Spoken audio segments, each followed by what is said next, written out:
जी तो नाज़रीन, आज हम बात करेंगे बजट के हवाले से कि अवाम को बजट में क्या रिलीफ चाहिए। बजट जो है वो अवाम दोस्त हुकूमत की जानिब से बताया जा रहा है कि अवाम दोस्त बजट आएगा, और यह हर हुकूमत जो है वो यही बताती है कि अवाम दोस्त ही बजट देते हैं, मगर अवाम फिर उनसे नाला क्यों नज़र आती है? क्या इसमें अवाम का हिस्सा नहीं रखा जाता? क्या अवाम की राय नहीं रखी जाती? जाएंगे अवाम के पास कि अवाम की क्या तवक्कुआत हैं, वो क्या मांगती है, किस चीज़ में रिलीफ मांगती है। अशिया खुर्दोनोश की कीमतें आसमानों पे पहुंची हुई हैं, दूसरी जानिब बिजली की कीमतें आसमानों पे पहुंची हुई हैं। जाएंगे अवाम के पास कि किन बातों का वो हुकूमत से मुतालबा करते हैं। रहिए हमारे साथ। तो नाज़रीन, हमारे साथ इस वक्त एक शहरी मौजूद हैं, उनसे बात करते हैं। अस्सलाम वालेकुम जी। वालेकुम सलाम जी। सर, हुकूमत बजट देने जा रही है और हर हुकूमत यही कहती है कि हम अवाम दोस्त बजट जो है वो बनाएंगे। क्या तवक्कुआत हैं आप जैसी अवाम को कि हुकूमत किस तरह का बजट बनाए? सर, हमें तो कोई तवक्कुआत हुकूमत से नहीं है, ना हमें कुछ मिलता है। हम तो 500-700 रुपये दिहाड़ी बनाते हैं सारा दिन ज़लील होकर गर्मी में, और उससे हम क्या करें? हमारा तो अपना सर्कल नहीं चलता और बच्चों को क्या खिलाएं। तो क्या महंगाई को कम करें? महंगाई कम होगी तो कोई ना कोई सिस्टम बनेगा जी। क्या चीज़ महंगी नज़र आती है आपको? कोई चीज़ भी, गरीब आदमी कोई चीज़ खरीद ही नहीं सकता। क्या खरीद सकता है? कोई जूता खरीद सकता है, कपड़ा खरीद सकता है, कोई साबुन खरीद सकता है। कोई चीज़ भी खरीदने के लिए जाए तो उसका कितना रेट है। तो ये इन्होंने जो अभी रोटी सस्ती करने का नारा लगाया था, क्या ये रोटी सस्ती मिल रही है? सर, वो रोटी सस्ती, एक रोटी सस्ती होने से क्या हो जाएगा?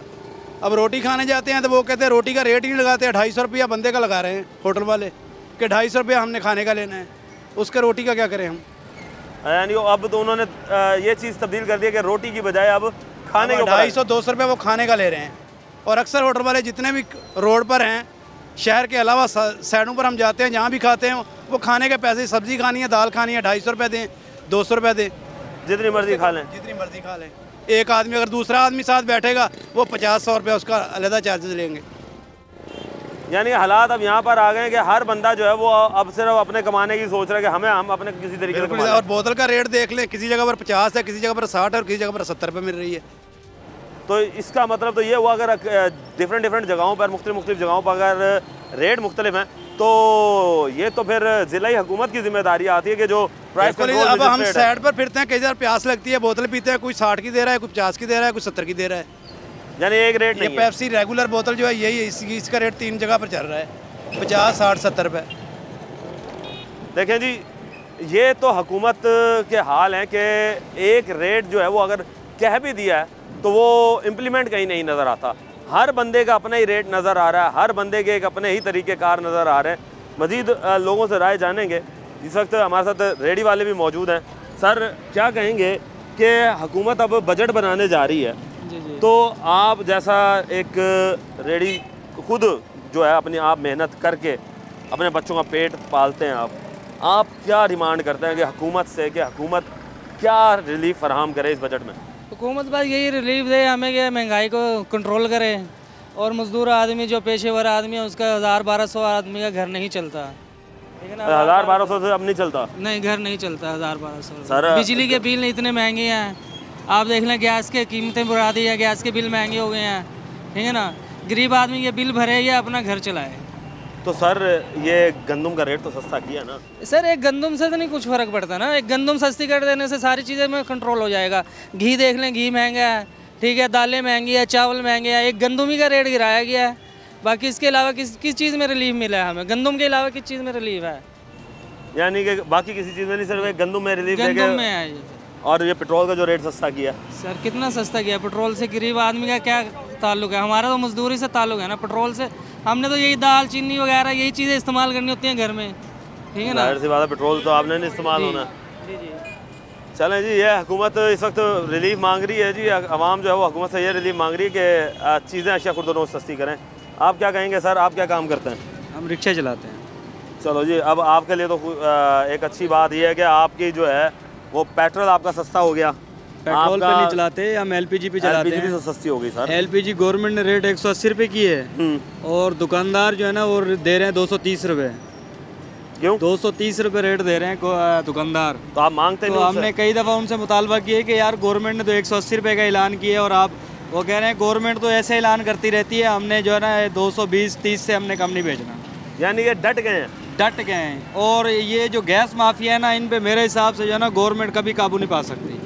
या तो इनको बंद कराया जाए, या तो इनको पंपों पे ऊपर कोई ऐसा किया जाए जो गवर्नमेंट रेट देगी, जैसे पेट्रोल के हैं इस तरीके से गवर्नमेंट रेट देगी, वो पंप के ऊपर वही रेट लिखा जाएगा। यानी आप ये चाहते हैं कि एक रजिस्टर्ड हो जाए आपका? ये इनमें कोई रजिस्टर्ड नहीं है, इनका कोई रजिस्टर्ड नहीं बैठा हुआ, कोई रजिस्टर्ड भी नहीं है। जो भी जिससे भी जाए ना, अब यार ये तो फलाना तो 230 दे रहा है, कह रहा है भाई हम 250 दे रहे हैं, लेना है लो, नहीं लेना ना लो। क्यों भाई हम लोग पैसे भी तो देते हैं, आए दिन हमें पुलिस वाले उठा के ले जाते हैं, पैसे भी तो देते हैं। अब इनका जो भुगतान है ना वो हम भुगत रहे हैं। यानी कि ये लोग जो इदारों को अगर पैसे देकर बैठे हुए हैं, क्योंकि जाहिर सी बात है जी लाइसेंस नहीं है इनके पास, कुछ नहीं LPG वालों के पास, और ये बदमाशी इनकी अलग चल रही है कि एक जो बेचारा रिक्शा मजदूर बेचारा मेहनत कर रहा है और खून पसीना अपना बहा के अपने बच्चों के लिए 2 वक्त की रोटी कमाने जा रहा है, उसे ये मुश्किलात का सामना करना पड़ रहा है कि LPG वाले जो हैं वो अपने मनमानी के रेट पर जो है वो LPG फ़रोख्त कर रहे हैं। अगर देखा जाए तो पेट्रोल पंप्स पर अगर मनमानी शुरू हो जाए तो फौरी तौर पर जो है वो प्राइस कंट्रोल मजिस्ट्रेट और इंतज़ामिया जो है वो हरकत में आ जाती है।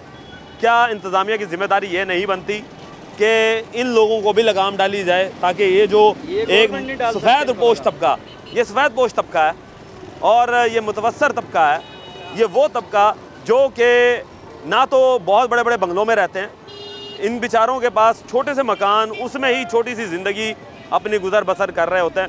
क्या उनका हक नहीं है कि जो हुकूमत उन्हें रिलीफ देना जा रही है तो वो हुकूमत उन तक पहुंचाए भी सही? ये नहीं कि सिर्फ ऐलान कर दिए गए और फिर दफ्तरों की जीनत बन गए, उसके बाद फिर आपका फ़र्ज़ बनता है कि जाकर इनकी दादरसी भी करें और उन खुद साख्ता महंगाई करने वाले अफरादों के खिलाफ कार्रवाइयाँ भी करें। गवर्नमेंट को चाहिए कि इनकी LPG वालों की ऐसी एक टीम बनाए जो गवर्नमेंट के मुंतखब रेट के ऊपर जो है ना इनको सेल करे। अब एक मिसाल के तौर पे गवर्नमेंट ने 180 रुपये रेट निकाला है, ये दे रहे हैं 230 रुपये। अब इनकी कोई ऐसी टीम हो जो इनके ऊपर छापे मारे, रेट करेगी, जो 230 दे रही हैं, भाई गवर्नमेंट ने ऐलान आपको 180 रुपये का, कि आपने क्यों 230 बेच रहे हैं, उनके ऊपर इस तरीके के जुर्माने लाए पूरे पाकिस्तान के अंदर, फिर तो कुछ ना कुछ फ़र्क पड़ सकता है। बाकी इस तरीके ऐलान करने से कुछ भी नहीं होता।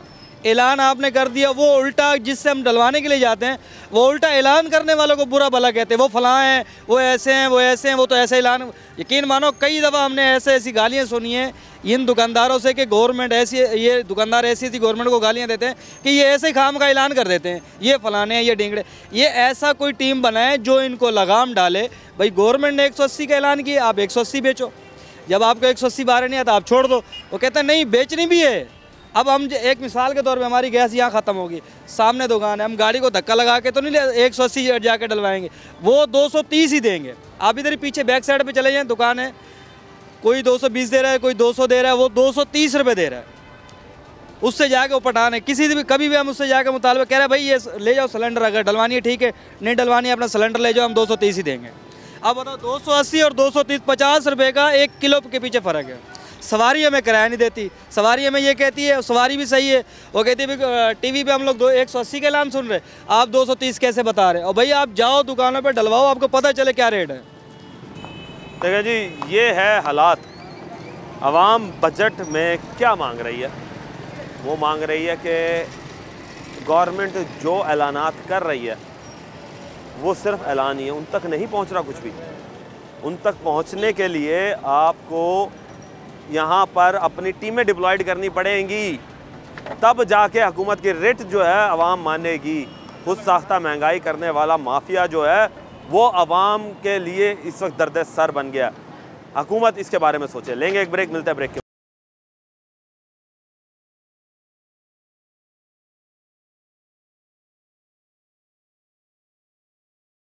वेलकम बैक नाज़रीन, अब हम आ चुके हैं मेडिसन मार्केट में। मेडिसन आपको पता है कि हर घर की ज़रूरत बन चुकी है इस वक्त। हर शख्स जो है उसे कोई ना कोई बीमारी जो है वो लाहक है, और ये बीमारियों की वजह जो है वो इस वक्त या तो टेंशन्स हैं, और सबसे ज़्यादा टेंशन्स ही नज़र आती हैं क्योंकि हर शख्स को इस वक्त कमाने की टेंशन है कि किसी तरीके से यहाँ पर कारोबार जो है वो हमारा अच्छा हो जाए, हम बच्चों को अच्छी तालीम दे सकें, अच्छा खाना खिला सकें। मगर उसके अवज़ जो वो टेंशन लेते हैं लोग, उनसे उन्हें मुख्तलिफ़ बीमारियाँ होती हैं और मुख्तलिफ़ बीमारियों में अव्वलीन बीमारी जो है वो उसमें आपका शुगर है, उसमें उसके साथ आपके दिल की बीमारियाँ हैं और ख़ास तौर पे आजकल मैदे के साथ साथ लीवर की बीमारियों में भी बड़ा होशरुबा इजाफा देखने में आया है। और इसके साथ साथ ये भी देखा जा रहा है कि जो मार्केट्स हैं उसमें जान बचाने वाली अद्वियात की बड़ी जो है वो शॉर्टेज का फुकदान देखने में आ रहा है कि जान बचाने वाली अद्वियात जो है वो यहाँ पर मिल नहीं रही। मेरे साथ इस वक्त होलसेल मार्केट मुल्तान के सदर हैं अख्तर भट्ट साहब, वो मौजूद हैं, उनसे बात करते हैं। अस्सलाम वालेकुम सर। वालेकुम सलाम जी। अच्छा सर, ये बताएं मार्केट में इतनी शॉर्टेज क्यों है और आने वाले बजट में क्या लगता है कि हुकूमत को क्या करना चाहिए और क्या आपको ये लगता है कि हुकूमत इस दफ़ा जो बजट बनाने जा रही है उसमें कोई मेडिसिन के हवाले से भी इन्होंने कोई पोर्शन रखा होगा उसका? बिस्मिल्लाहिर्रहमानिर्रहीम। इंतहाई मशकूर हूँ जी आपका कि एक इंतहाई अहम इशू पे बात करने का मौका फराहम किया आपने। मेडिसिन तो एक इंसानी ज़िंदगी बचाने वाली मेडिसिन है, जिससे मैं समझता हूँ कि इंसान की ज़िंदगी उसके साथ अटैच है। ज़िंदगी और मौत तो हर एक के साथ है, लेकिन अगर सेहत नहीं है तो कुछ भी नहीं है। तो मेडिसिन के हवाले से तो मैं समझता हूँ कि ये इस वक्त सूरत हाल जो ड्रग रेगुलेटरी अथॉरिटी की है वो शुतर बेमहार वाली सूरत हाल बनी हुई है। कोई पूछने वाला नहीं है, कोई चेक एंड बैलेंस नहीं है। इस वक्त अंधेर नगरी और चौपट राज वाला काम बना हुआ है। बिला मुबालगा डेली कोई ना कोई 2-4 आइटमों की प्राइस इंक्रीज़ हो रही हैं और होती रहती हैं। और बिलखसूस जो है इंसानी जान बचाने वाली लाइफ सेविंग ड्रग जो है उनकी कीमतें इतनी ऊपर जा चुकी हैं कि एक आम आदमी की क़ुव्वत ख़रीद से बाहर हैं। तो मैं समझता हूँ कि हुक्मरान जो हैं उनको कम अज़ कम ये ज़िंदगी और मौत से तो कीमती कोई चीज़ नहीं है, और उसके लिए इलाज, मुआवजा और मेडिसन है।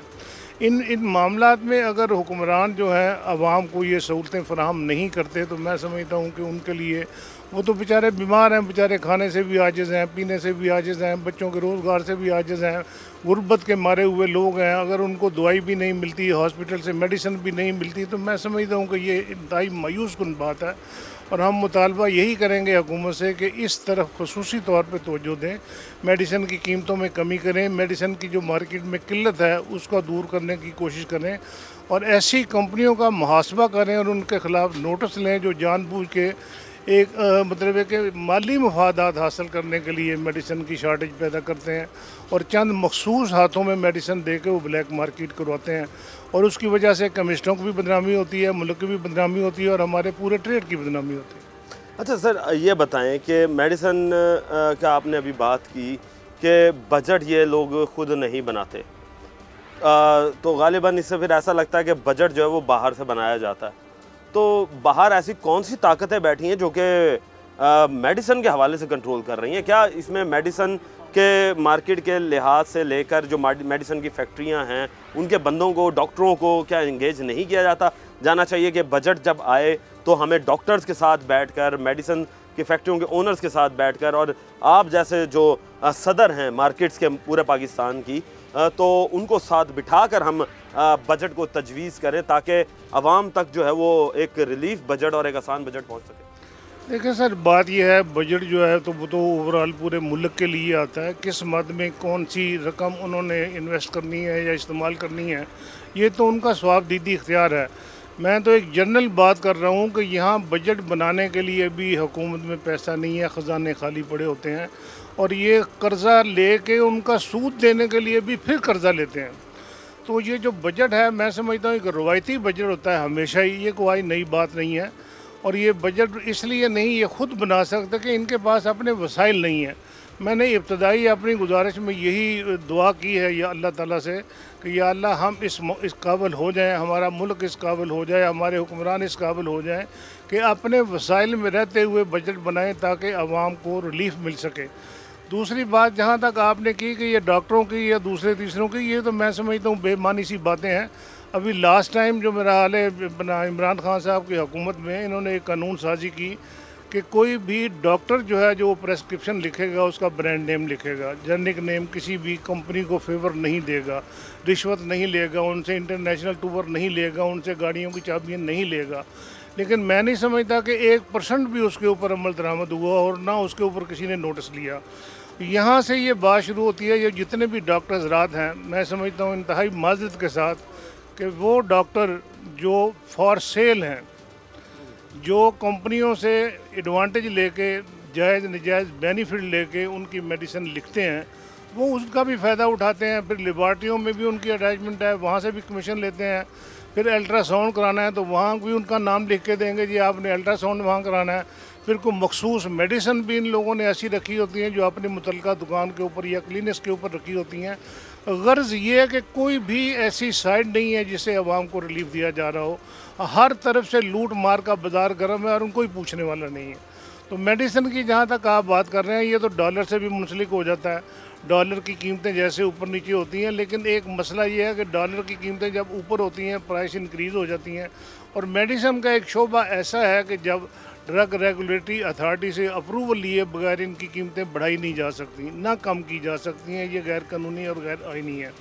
लेकिन मेरा अपना जहाँ तक ख्याल है कि पिछले दिनों जो इसकी डॉलर में फ्लक्चुएशन रही, उसकी वजह से एलसी बहुत कम खुली, रॉ मटेरियल बहुत कम आया।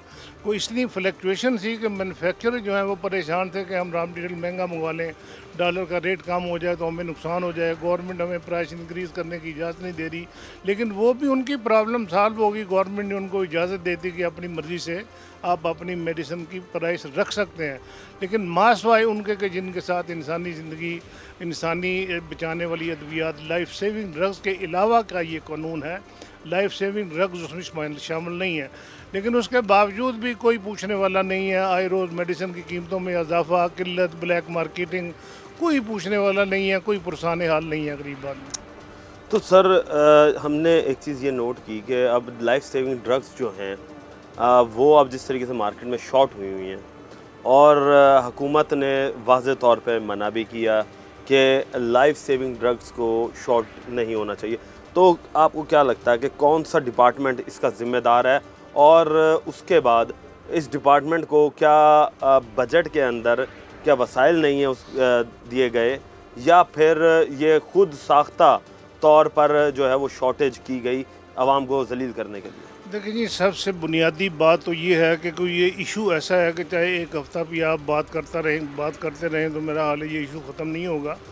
बुनियादी तौर पे जो हमारे मुल्क का सबसे बड़ा मसला है वो ये है कि यहाँ खाम माल कोई नहीं बनाता, जबकि दीगर हमसाया ममालिक में उन लोगों ने मल्टीनेशनल कंपनियों को पाबंद किया हुआ है कि आप हमारे मुल्क में रॉ मटेरियल बनाएंगे और फिर यहाँ मैन्युफैक्चरिंग करेंगे।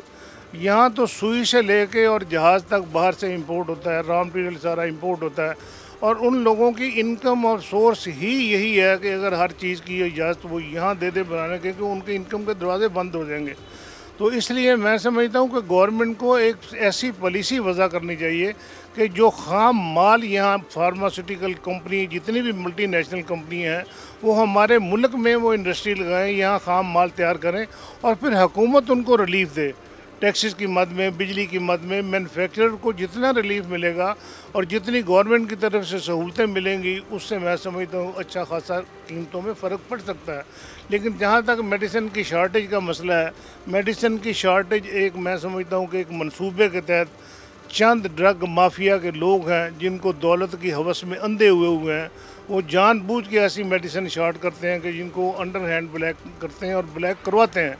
फिर कम बख्ती मेडिकल स्टोर वालों की आती है, मेडिकल स्टोर वाले शॉर्ट मेडिसिन ना रखें, पूरा का पूरा नुस्खा जो है वो उनका ज़ाया हो गया। और उसके अलावा जो परेशानी लाक होती है वो पेशेंट को होती है। तो मैं समझता हूँ कि इस बजट के मामले में हुकूमत को मेरी यही तजवीज़ है, मेरी यही रिक्वेस्ट है कि ये फार्मास्यूटिकल इंडस्ट्री जो बिलखसूस जो मेडिसिन बनाते हैं उनको ऐसी सहूलियात भी दें और उनको कानूनी तौर पे पाबंद भी करें, उनको कानूनी तौर पे पाबंद भी करें कि जी ये इन तमाम क्योंकि ड्रग एक्ट 1976 जो है उसमें ये सारी चीज़ें वाज़ेह हैं। 76 में जो कानून बना हुआ था, जो भी कंपनी जो मेडिसिन रजिस्टर्ड करवाती है वहाँ वो मार्केट में अवेलेबल रखने की पाबंद है। अगर वो मार्केट में मेडिसिन अवेलेबल नहीं है तो ऐसी कंपनी की या तो उस आइटम की रजिस्ट्रेशन मनसूख कर देनी चाहिए या उनका लाइसेंस कैंसिल कर देना चाहिए। जी, तो नाज़रीन, आपने मेडिसिन के हवाले से बातचीत सुनी। लेंगे एक ब्रेक, मिलते हैं ब्रेक के बाद।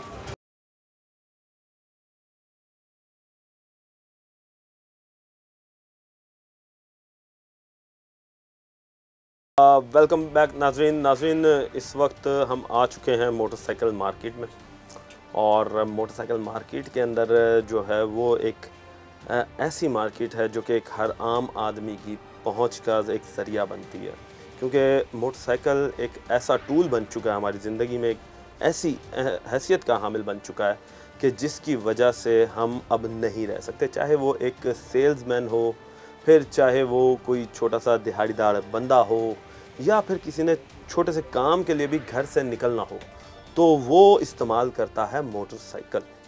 मगर हुकूमत की अदम तवज्जो की वजह से ये मईशत जो है, ये इंडस्ट्री जो है, ये इस वक्त दम तोड़ रही है। और हुकूमत इस बारे में क्या सोचेगी, क्या इनकी तजवीज़ होंगी, इस हवाले से हमारे साथ इस वक्त मुल्तान के एक अच्छे नामी ग्रामी जो कि मोटरसाइकिल मार्केट के अंदर पार्ट्स के डीलर हैं, वो मेरे साथ मौजूद हैं। सर अस्सलाम वालेकुम। जी वालेकुम अस्सलाम जी। अच्छा सर, बजट आने वाला है जी, तो सर ये बताएं कि क्या पिछली हुकूमतों ने इस डूबती हुई मईशत के लिए क्या किया, और अब आने वाले वक्त में आप लोगों की क्या तजवीज़ हैं कि हुकूमत से क्या एक्सपेक्ट करते हैं कि बजट में क्या होगा? देखिए जी, मेरी तो ये तजवीज़ है कि सबसे पहले लोकल इंडस्ट्री को प्रमोट किया जाए, ना कि इंपोर्ट आइटम को। और जो लोकल इंडस्ट्री है वो बिजली के बलबूते पे चलती है। ऐसे जितनी भी एनर्जी क्राइसिस है उनको मेंटेन किया जाए, रेट्स कम किए जाए। और ख़ास तौर पर जो बैंक इंटरेस्ट है उसका रेट इस वक्त बहुत ज़्यादा हो चुका है, जिसकी वजह से मोस्टली इंडस्ट्री वो बंद होती जा रही है। और यहाँ पे हमारे जो इम्पोर्टेड जितनी भी बाइक्स आ रही हैं इस वक्त, जैसे इलेक्ट्रिक बाइक हैं, वो आम बंदे की पहुँच से बहुत दूर है। और हुकूमत को चाहिए कि उसके ऊपर मिनिमम ड्यूटी लगा के उसको आम किया जाए, ताकि पेट्रोल की भी बचत हो, जिससे हमें ज़र मुबादला भी बचे और चलाने वाले को भी सहूलत हो। ये एक मेरी तजवीज़ है। और जैसे मैंने पहले भी कहा कि पार्ट्स मार्केट जैसे आपने तारुफ़ करवाया, तो इसमें हमें लोकल इंडस्ट्री पे उस वक्त तवज्जो देगा मैन्युफैक्चर कि जब इंडस्ट्री में उसको सहूलतें मिलेंगी। तो गवर्नमेंट का चाहिए कि एक तो इंटरेस्ट रेट कम करे, बिजली के निर्ख कम किए जाएँ, ताकि लोग मैक्सिमम इसमें इन्वेस्टमेंट करें। तो हुकूमत से अब आप क्या चाहते हैं कि क्या ऐसी तजवीज़ देंगे हुकूमत को कि हुकूमत क्या करे कि आपके लिए फ़ौरी तौर पर यहाँ पर ईजीनेस एक नज़र आए और आवाम को एक इंटरेस्ट पैदा हो कि हम इस फील्ड में काम करने के लिए आगे बढ़ें? सर उसमें यही है कि फ्रेंडली माहौल पैदा किया जाए मैन्युफैक्चरिंग और हुकूमत के दरमियान, न कि उनके ऊपर टैक्सों की भरमार की जाए, जिसमें बिजली के टैक्सेस हैं और बिजली के अलावा और 20-15 टैक्सेस हम उसमें लगा देते हैं। ऐसे गैस क्राइसिस है, उनको कंट्रोल किया जाए और इंटरेस्ट रेट को कम किया जाए, जो कि 12% से अब 22-23% पे आ गया। तो अब परचेज़ पावर इसलिए नहीं रह गई कि कॉस्ट बहुत ज़्यादा पड़ जाती है।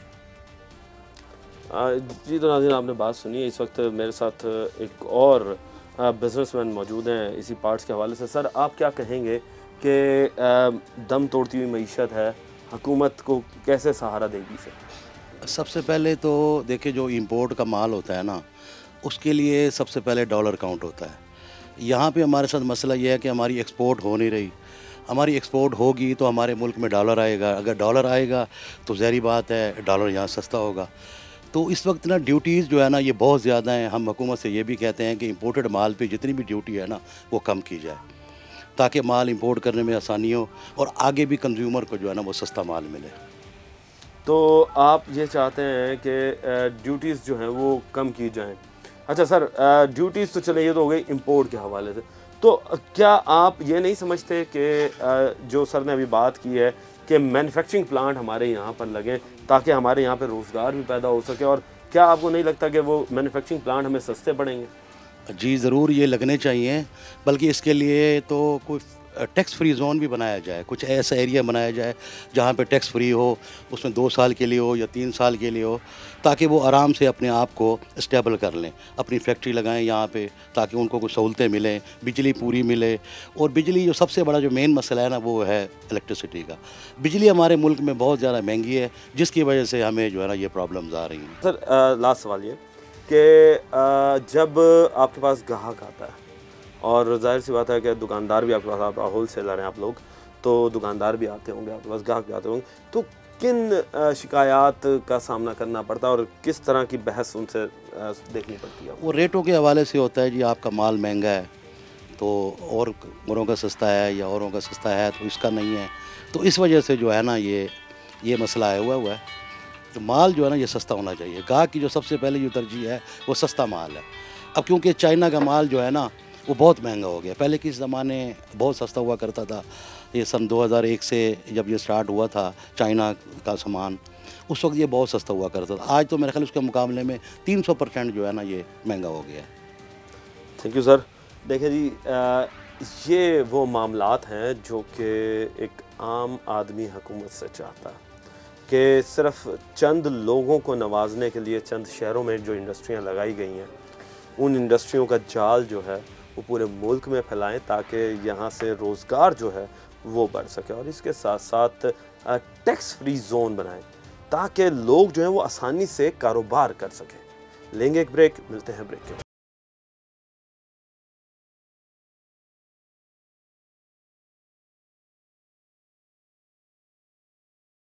वेलकम बैक नाज़रीन, हमने आपको बताया कि अवाम क्या चाहती है हुकूमत से, और हुकूमत जो है वो इस वक्त किस तरह का बजट बनाने जा रही है। अवाम जो है वो सिर्फ अब तवक्को ही कर सकती है कि रिलीफ मिलेगा। दोस्त बजट हर कोई हुकूमत जब भी आती है तो हर साल यही कहा जाता है कि हर बजट जो है वो दोस्त बजट होगा, मगर अवाम के लिए उसमें दोस्ती के मुतालिक कुछ वाज़ेह पॉलिसियाँ नज़र नहीं आती।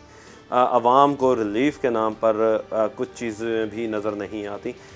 इस वक्त हम अब आ चुके हैं ऑटोमोबाइल की बड़ी इंडस्ट्री जो है कार्स की तरफ, के कार्स इंडस्ट्री को बजट के हवाले से किस तरह जो है वो महरूम रखा गया और क्या तजावीज़ होनी चाहिए कि इस बजट में कार इंडस्ट्री के लिए क्या कुछ होना चाहिए। हमारे साथ इस वक्त मौजूद हैं मुल्तान के जो कार इंडस्ट्री है उसके सदर भी हैं ये, और जनूबी पंजाब के एक बड़े डीलर भी हैं चौधरी तारिक साहब, उनसे बात कर रहे हैं। अस्सलाम वालेकुम सर।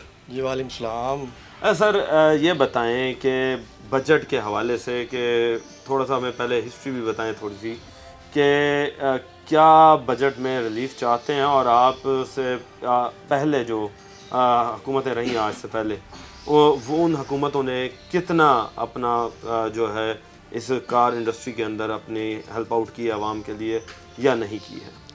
मेरे ख्याल में तो कोई ख़ास गवर्नमेंट ऐसी नहीं आई जिसने अकोमोडेट किया हो ऑटोमोबाइल की शॉपिंग को, और कोई चेक एंड बैलेंस किया हो उन्होंने कि गाड़ी की इतने ज़्यादा रेट क्यों है, गाड़ी की क्वालिटी क्या है, इसमें गाड़ी का सस्पेंशन कैसा है, एसी कैसा है, बस ओके की रिपोर्ट दे देते हैं और काम चलता रहता है। मसला ये है कि आप यही गाड़ी, आप छोटी गाड़ी ले लें, सुजुकी ले लें, यही आप इंडिया में देखें तो 5.5 लाख की है, यहाँ पे देखो 30 लाख की है। उनकी क्वालिटी भी हमसे ज़्यादा बेहतर होगी, लाजमी बात है, क्योंकि जिस तरीके से आईटी में वो तरक्की कर रहे हैं। तो सबसे बड़ा जो हमारा मसला है वो है मैन्युफैक्चरिंग का। हम मैन्युफैक्चरिंग नहीं कर रहे, हम सिर्फ अपना गाड़ियाँ यहाँ पे पार्ट्स मंगा के उनको असम्बल करके बेच रहे हैं। अगर ये मैन्युफैक्चरिंग कर रहे होते तो एक तो हमारा ज़रिया मुबादला बचता, दूसरा ये पाकिस्तान की जो आवाम है उनको लिए एक रोज़गार पैदा होता। इस पे किसी ने तवज्जो नहीं दी, उन्होंने बस यही देखा है कि काम चल रहा है और कंपनियां माल कमा रही हैं, और वो अपना इंडस वाले भी कमा रहे हैं, होंडा भी कमा रहे हैं, सुजुकी भी कमा रहे हैं। अब तो इतनी आ गई हैं, फिर भी गाड़ी मार्केट में कम रेट पे दस्तयाब नहीं है। अच्छा, यानी कि अब छोटी गाड़ी जो है वो अब आवाम की बस से बाहर, जिस तरह पहले मेहरान होती थी 6-7 लाख में मिल जाती थी। जी जी ठीक है, अब तो मेहरान का तो नामो निशान ही ख़त्म हो गया। उसके मुतबादिल जो है इन्होंने ऑल्टो दी, ऑल्टो जो है वो तो बहुत ही ज़्यादा रेट पे चली गई। तो अब अच्छा ये बताएं कि अब हुकूमत से क्या तजावीज़ होनी चाहिए कि हुकूमत क्या करे, क्योंकि हमने ये भी देखा कि कई ऐसी कंपनियां भी आई हैं जिन्होंने यहाँ पे मैन्युफैक्चरिंग प्लांट भी लगाए मगर वो छोड़ के भाग गए। मैन्युफैक्चरिंग प्लांट नहीं लगाए उन्होंने। अच्छा, मैन्युफैक्चरिंग नहीं लगाए, उन्होंने असेंबलिंग प्लांट लगाए। ये आप तो हुकूमत ने, हमने सुना तो था कि ये मैन्युफैक्चरिंग प्लांट भी लगवाने जा रही है। मैं आपको बताता हूँ कि जब गवर्नमेंट ऑफ पाकिस्तान किसी नई कंपनी से मुआहदा करती है ना, तो उसके लिए लाजम होता है कि वो अपना तकरीबन 70% पार्ट्स पाकिस्तान से परचेज़ करें और 30% वो इंपोर्ट करें। सही। अब मोस्टली आप देखें कि हमारे सारी चीज़ें बाहर से आती हैं, उन पे भी ड्यूटी लगती है, वो भी ज़र मुबादला जाता है, उसके अलावा जब उसका रेट बढ़ जाता है, गाड़ी का कीमत बढ़ जाता है। और ये दूसरी बात ये है कि कभी भी गवर्नमेंट ने गाड़ियों की कीमत पे चेक एंड बैलेंस नहीं रखा। अच्छा। हाँ जी, वो देखें ना आप, उन्होंने इतनी मतलब गाड़ियों में छूट दी हुई थी कि वो जो जितनी चाहे मर्जी रेट बढ़ा के ऑन पे गाड़ियाँ बेचें और स्टॉक करके रख लें, जब माल शार्ट हो तो फिर निकालें। तो सर ये हमने देखा था कि 3-4 साल पहले की जो हुकूमत रही, तो उस हुकूमत में तो इसे लगाम डालने की कोशिश की गई थी ओन को, जी। तो वो कहाँ तक कामयाब हो सकी? वो मतलब इतनी कामयाब नहीं हो सकी, बहरहाल कोशिश थी। असल में उसमें थोड़ा सा हर बंदे का तावन दरकार होता है ना। लेट से कि मुझे गाड़ी की ज़रूरत नहीं है, मैं गाड़ी आप इस्तेमाल करने के लिए नहीं लेना चाहता, तो आम लोग भी उसे एज ए इन्वेस्टमेंट यूज़ करने के लिए नहीं, बेचने के लिए, मुनाफा कमाने के लिए वो भी शामिल हो जाते। चले हमारा तो कारोबार है ना, हमने तो रोज़गार का नाम बुक करा लेते। जो आम लोग थे जिनका कोई मतलब, मैंने तो यहाँ तक देखा कि इंडस्ट्रियलिस्ट भी इन्होंने काफ़ी गाड़ियाँ बुक कराई, बेची इन्होंने। तो ये हमारा जब भी चेक एंड बैलेंस नहीं होता, नुकसान होता है। आम आदमी की रेंज में गाड़ी नहीं जाती फिर। तो क्या आप ये चाहते हैं कि इस दफ़ा हुकूमत जो है वो सिर्फ उन लोगों को गाड़ी परचेज़ करने की इजाज़त दे जो कि कार डीलर्स हैं? नहीं, आवाम का भी हक है, आवाम का भी राइट है, जो जेन्युइन बायर है, जिसने इन्वेस्टमेंट के लिए लेना। जैसे मैंने एक गाड़ी या 2 गाड़ियाँ बुक करा ली हैं, उसके बाद मेरा नाम तो उसमें आ गया, इंडियन नंबर में भी आ गया, उधर भी आ गया, सब चीज़ें आ गई, उनके पास रिकॉर्ड भी आ गया।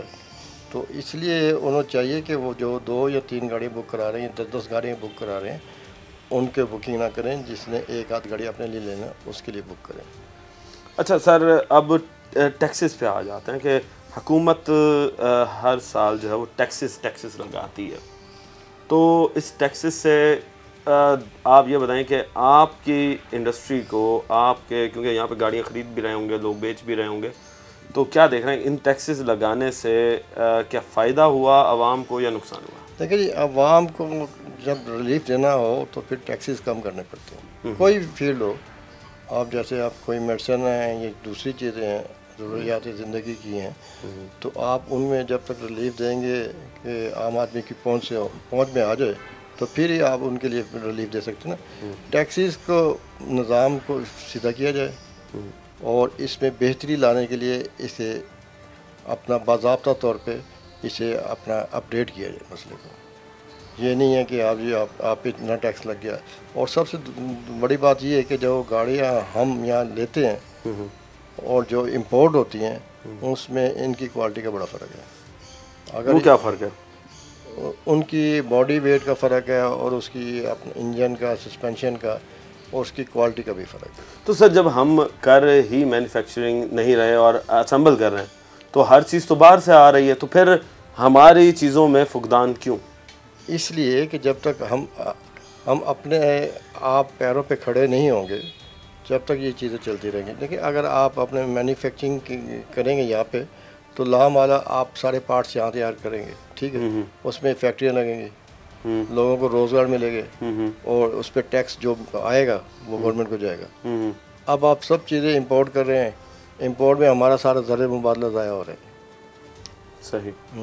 एक तो हम पहले गाड़ियाँ मंगवाते हैं, इससे बेहतर है कि ये जैपनीज़ गाड़ियाँ 1000 सीसी तक 15 साल पुरानी गाड़ी इजाज़त दे दें, ताकि ये जो लोगों की सहूलत है, बड़ी गाड़ी नहीं छोटी गाड़ी की दे दें, ताकि आम आदमी की दस्तरस में छोटी गाड़ी आ सके।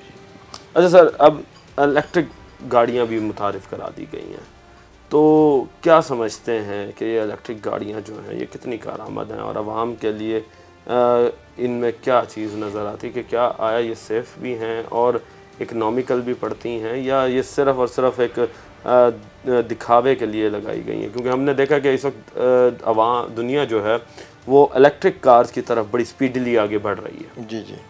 तो क्या समझते हैं कि पाकिस्तान में इलेक्ट्रिक कार्स होनी चाहिए, और अगर होनी चाहिए तो उसका क्या तरीक़ेकार होना चाहिए, और अगर नहीं होनी चाहिए तो क्यों नहीं होनी चाहिए? देखिए, इलेक्ट्रिक कार के लिए बिल्कुल होनी चाहिए। इसमें ये है कि पॉल्यूशन भी बचता है, ठीक है, तो एक अच्छा इकदाम होता है कि इलेक्ट्रिक दुनिया आ रही है सारी, हमें भी आना चाहिए इसके लिए। पर एक बात यही है कि इसके लिए आपको अपनी आवाम को मोटिवेट करना पड़ेगा कि हम आपको इलेक्ट्रिसिटी या जो इनके पंप लगेंगे वो आपको वहाँ पे इलेक्ट्रिक सप्लाई के लिए वो देंगे, ताकि लोगों को ये वो 1 करोड़ रुपए की गाड़ी ले लेता है, वो अपना आगे साहिवाल तक जाता है, यहाँ वहाँ आगे उसे अपना वो नहीं बिजली नहीं मिलती या वो इलेक्ट्रिक नहीं मिलती, तो उसके लिए तो सूदमंद नहीं है वो गाड़ी। अच्छा, आखिरी सवाल कि हुकूमत से क्या तजावीज़ पेश करेंगे, आपके क्या करना चाहिए इस वजह में? हुकूमत को चाहिए कि गाड़ियों के हवाले से कि इस पे टैक्सेशन को थोड़ा कम करे, और दूसरा ये है कि जो जापानीज़ गाड़ियाँ हैं ताकि वो मंगाए, इजाज़त दी जाए, ताकि हम एक जो इन कंपनी हैं या जो अपना खुद मैन्युफैक्चर कर रही हैं उनका मुकाबला हो, मुकाबले की फ़ज़ा पैदा हो, ताकि वो भी अपने रेट कम कर सके और इसमें लोगों को एक अच्छी सवारी दस्तयाब हो सके। जी, तो नाज़रीन, आपने बात सुनी कि अवाम जो है वो इस वक्त आप लोगों से यही चाहती है कि जो हुकूमत है वो टैक्सेस को कम करे और मिनिमम टैक्सेस पर लेकर आए, ख़ास तौर पे खुद साख्ता महंगाई को कंट्रोल करने के लिए मैदान में आए, और जो प्राइस कंट्रोल मजिस्ट्रेट्स हैं और ज़िला लेवल पर जो इक़्तिदार में बैठे हुए लोग हैं, वो ज़िलाई सतह पर जो हुकाम बैठे हुए हैं उनको जो है वो मुतहर्रिक होना पड़ेगा और आवाम को बाज़ाब्ता रिलीफ पहुँचाने के लिए जो है वो इन लोगों की भी ज़िम्मेदारी बनती है कि दफ्तरों से बाहर आएँ और आवाम के लिए कुछ करें। टीम बनाम सरकार को अब तक के लिए इजाज़त दीजिए। अल्लाह निगहबान, पाकिस्तान जिंदाबाद।